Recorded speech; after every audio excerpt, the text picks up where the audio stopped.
Hello friends, Radhe Radhe, हर हर महादेव। मैं मीनाक्षी एक बार फिर से आपके सामने अपने अगले वीडियो के साथ प्रेजेंट हुई हूँ। तो चलिए, शुरू होने से पहले फटाफट से बताइए आप सभी लोग कैसे हैं। I hope you are happy and healthy. तो चलिए, इसी के साथ मैं आज का टॉपिक शेयर करती हूँ। जैसा कि लास्ट कुछ वीडियो से हम एडल्टहुड पीरियड को शुरू किए हैं, जिसमें हम early adulthood sub division of adulthood के बारे में जान रहे हैं, अर्ली एडल्टहुड पीरियड के बारे में जानकारियाँ ले रहे हैं। तो कुछ वीडियो से हम उसके करेक्टरिस्टिक्स पे फोकस डाल रहे हैं। कुछ करेक्टरिस्टिक्स के बारे में हमने डिटेल में बात की है। आज इस सेशन में भी हम करेक्टरिस्टिक्स में ही आगे बढ़ेंगे। तो आज इस सेशन में हम देखेंगे कि जो अर्ली एडल्टहुड होते हैं उसको प्रॉब्लम एज भी बोला जाता है। उस करेक्टरिस्टिक पे हम यहाँ पे फोकस डालेंगे कि early adulthood is a problem age. अब ये क्यों है, कैसे है, ये सारी जानकारियाँ आपको इस सेशन में मिलेंगी। तो मैं आशा करती हूँ कि आप इस सेशन में एंड तक ज़रूर बने रहेंगे, जिससे कि आपको पूरी जानकारी प्राप्त हो सके और जो सीरीज़ चलती आ रही हैं वो सीरीज़ आपको और भी रोचकता के साथ उसके हर एक पहलू पे आपको जानकारियाँ मिलती रहें। तो इसके लिए आप चैनल को सब्सक्राइब ज़रूर कर लीजिए अगर अभी तक नहीं किया है। अगर आप नए व्यूवर हैं मेरे चैनल पे तो ज़रूर से कर लीजिए, जिससे आपको हर एक वीडियोस की और हर एक टॉपिक्स की नोटिफिकेशंस मिलती रहें, जिससे आप कोई भी चीज़ को मिस ना कर सकें। और प्लीज़ एंड तक ज़रूर बने रहिएगा, जिससे आपको पूरी जानकारी मिल सके इस करेक्टरिस्टिक्स के बारे में। तो चलिए, let us begin with the session. अब अर्ली एडल्टहुड को प्रॉब्लम एज बोला जाता है because in the present many new problems different in their major aspects from the problems experienced in the earlier years of life। तो early adult जो होते हैं years, जो अर्ली एडल्ट ईयर्स होते हैं जो प्रेजेंट में, there have many problems different in their major aspects. भले उसके एस्पेक्ट्स डिफरेंट हो, बट बहुत सारे प्रॉब्लम्स होते हैं from the problems experienced in the early years of life. अगर उन्होंने अर्ली ईयर लाइफ में भी कुछ प्रॉब्लम्स देखे हैं तो with the lowering of the age of legal maturity to 18 years in 1970, जो कि अगर हम 1970 की बात करें तो जो एज लीगल मैच्योरिटी की एज जो कि 18 थी उस समय, young adults have been confronted with many problems. तो उस वजह से जो भी यंग एडल्ट्स थे उन्होंने बहुत सारी प्रॉब्लम्स फेस की and they are totally unprepared to cope up with. और वो बहुत ज़्यादा अनप्रिपेयर्ड भी थे, जिससे कि वो प्रॉब्लम से कोप अप भी नहीं कर पा रहे थे। While they are now able to vote, to own property, to marry without parent consent, and to do many things young people could not do when the age of legal maturity was 21 years। तो लेकिन अगर आज की date में हम देखें तो बहुत सारी चीज़ें उनको दी गई हैं, जैसे कि they have the right to vote, means they are able to vote. यहाँ तक कि वो प्रॉपर्टी वगैरह भी ओ कर सकते हैं और पेरेंटल कंसेंट के विदाउट भी वो मैरिज कर सकते हैं। Do many things that people could not do when the age of legal maturity was 21 years. और बहुत सारी ऐसी चीज़ें कर सकते हैं जो कि वो तब नहीं कर पाते थे जब लीगल एज जो थी वो 21 ईयर्स होती थी। There is no question of the fact that this new found freedom is creating unforeseen problems for the youthful adults and often for their parents। लेकिन ये क्वेश्चन जो है इसमें कोई भी क्वेश्चन नहीं किया जा सकता है कि ये जो न्यू फाउंड फ्रीडम है उनको, कि वो ये भी कर सकते हैं वो भी कर सकते हैं the age of only 18। But फिर भी बहुत सारे ये सब चीज़ें जो है बहुत सारी ऐसे अनफोर्सीन प्रॉब्लम्स को क्रिएट कर सकते हैं यूथफुल एडल्ट्स के लिए भी और as well as their parents के लिए भी। The adjustments to the problems of adulthood have been intensified by shortening of adolescence, which has given individuals less time to make the transition from childhood to adulthood। तो ये जो adjustment problems होती हैं adulthood में, that has been intensified. ये इसलिए इतनी intensified हो गई हैं बिकॉज एडोलेसेंस पीरियड जो है वो शॉर्टन कर दिया गया है, कम कर दिया गया है, जिस वजह से जो भी इंडिविजुअल्स हैं they have get the very less time to make these transitions from childhood to adulthood. तो एडोलेसेंस पीरियड जो कि चाइल्डहुड एडल्टहुड के बीच का पीरियड होता है, इसके शॉर्टन ऑफ टाइम हो जाने के वजह से बहुत सारे इंडिविजुअल्स ऐसे हैं जो चाइल्डहुड से एडल्टहुड का ट्रांजिशन जो है बहुत अच्छे से नहीं कर पाते, इसलिए उनको एडजस्टमेंट प्रॉब्लम्स हो सकती हैं. From the beginning of adulthood, the average American of today is preoccupied with problems related to adjustments in the different major areas of adult life. तो अगर एडल्टहुड की बिगनिंग देखें तो उसी समय से अगर हम एवरेज अमेरिकन पॉपुलेशन को लेते हैं आज की डेट में, तो they are preoccupied with many problems which is related to their adjustments, जो कि मेजर एरियाज में उनके कुछ एस्पेक्ट्स को लेके उनके एडजस्टमेंट्स प्रॉब्लम्स देखने को मिलती हैं जो वो अपने एडल्ट लाइफ में फेस करते हैं. In the years from the beginning of legal adulthood to 30, most men and women are adjusting to marriage, parenthood and jobs.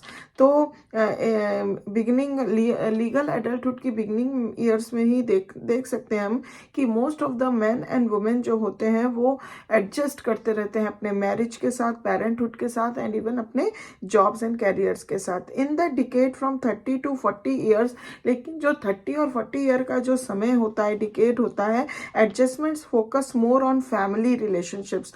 तो ये 32 मतलब 30s के समय में they are mainly focused on their marriage and parenthood and even jobs. But 30 to 40 का जो decade होता है, they are indulge in the adjustment which is focus on the family relationships, because it is an accepted fact that changing jobs or selecting a new vocation after the mid 30s is difficult if not possible.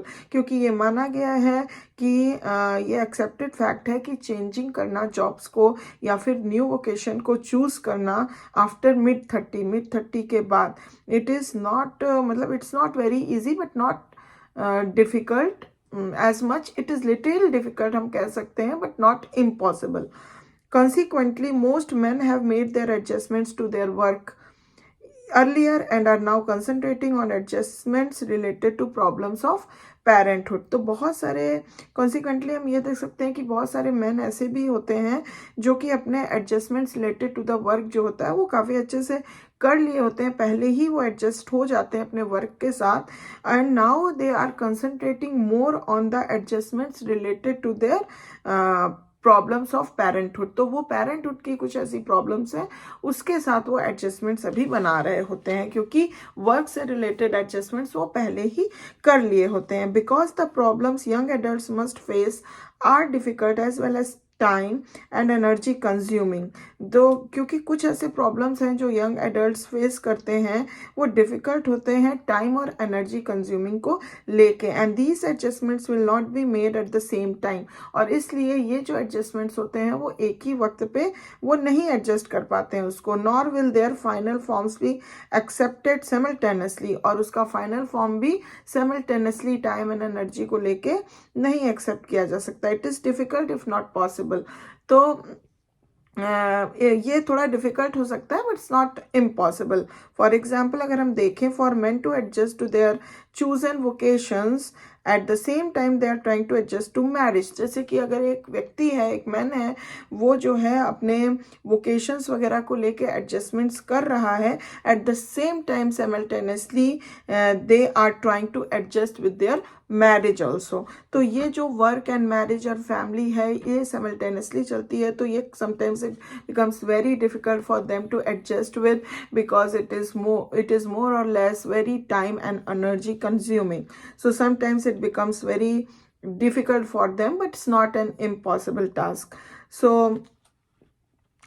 similarly अगर हम देखें next example की, when parenthood comes within the first year of marriage, अगर marriage के साल भर के अंदर वो पेरेंटहुड मतलब पेरेंट्स बन जाते हैं, पेरेंटहुड आ जाती है उनकी, तो most women as it is true of man, women के साथ it is very true for men also, find adjustments to the problems this new role gives rise to so difficult that they often fail to make them satisfactorily. तो यहाँ पे क्या है, अभी they are very much adjusting with the new marriage, but within 1 year if they get the parenthood and if they get the children, और मतलब child अगर उनको हो जाता है तो पेरेंटहुड वो एंजॉय नहीं इवन कर पाते हैं। अभी वो मैरिज के साथ एडजस्टमेंट्स कर ही रहे थे, तब तक एक और न्यू रोल उनको मिल जाता है टू एडजस्ट विद। तो sometimes it becomes very very difficult for them, and sometimes they fail to make the satisfactory adjustments with these simultaneously roles, the marriage and the parenthood. So for men and women both, it is a very difficult task to take these two roles simultaneously in the very early age. There are many reasons why adjustment to the problems of adulthood is so difficult. तो यहाँ पे हम देख सकते हैं, जान सकते हैं कि there are many reasons क्यों नहीं adulthood मतलब जो problems of adulthood होती है इतनी ज़्यादा difficult क्यों हो जाती है उनको उनके adjustment को लेके। तो there are many reasons.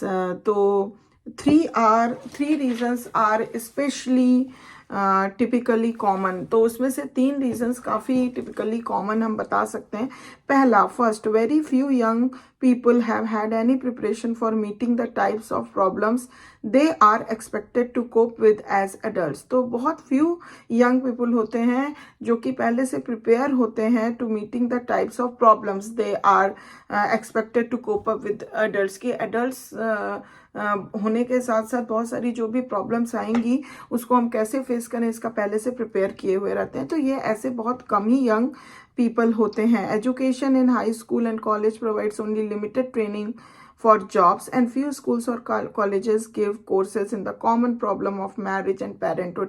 तो क्या होता है कि इस वजह से कि जो भी एजुकेशन उनकी हाई स्कूल में होती है या फिर कॉलेज प्रोवाइड्स करते हैं, it is very limited training only regarded as for jobs, and बहुत फ्यू स्कूल्स और कॉलेजेस होते हैं that give courses in the common problems of marriage and parenthood. तो इस वजह से उनको प्री नॉलेज या प्री एजुकेशन या प्री कॉन्सेप्ट्स उनके नहीं बने होते हैं इन सब चीज़ों के लिए जो एडल्ट लाइफ में आते हैं उनके साथ एडजस्टमेंट्स अच्छे से कर पाने के लिए। तो इस वजह से ये चीज़ बहुत ही डिफिकल्ट बन जाती है उनके लिए to adjust with. Even those who have had babysitting experience have limited preparation for parenthood. Even जो भी those who had babysitting experience, जिनका बेबी सिटिंग एक्सपीरियंस है, उनका भी बहुत लिमिटेड प्रिपरेशन होता है पेरेंटहुड के लिए, because most babysitters are hired only for short times. क्योंकि बहुत सारे बेबी सिटर्स सिर्फ शॉर्ट टाइम के लिए हायर किए जाते हैं when parents are out of the home, and their major responsibility is to keep the children safe and happy until the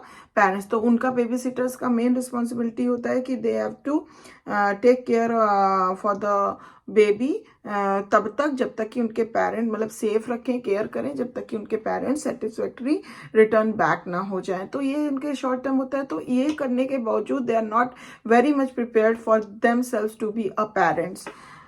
तो ये सारे कुछ कारण हैं, वो प्रिपरेशन की कमी के होने के कारण उनको डिफ़िकल्टी और ज़्यादा फेस करनी पड़ती है। अगर सेकंड हम रीज़न देखें why they find difficult so adjust with the